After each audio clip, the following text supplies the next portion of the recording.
تعداد یوتیوبرایی که در زمینه ماینکرافت فعالیت میکنن خیلی بالاست.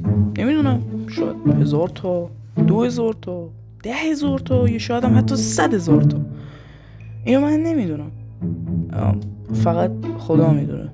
البته با رئیس یوتیوب و کارمنداش. و خب خیلی دوست دارن که به این جمع بپیوندن، ولی خب خیلی کار سختیه، اونم بین این همه یوتیوبر خفن.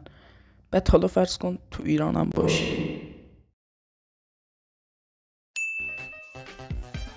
سلام به همگی، اینجا زوریگ ماینه و خیلی خیلی خوش اومدین به اولین ویدیوی کانال. خب رفقا، احتمالا باید متوجه شده باشید که قراره که توی این کانال کلی کارای خفن بکنیم. قراره که کلی کار خیر انجام بدیم، فکر نکن، سفر کنیم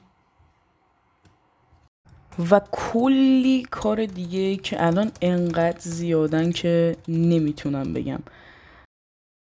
همین الان حساب کن.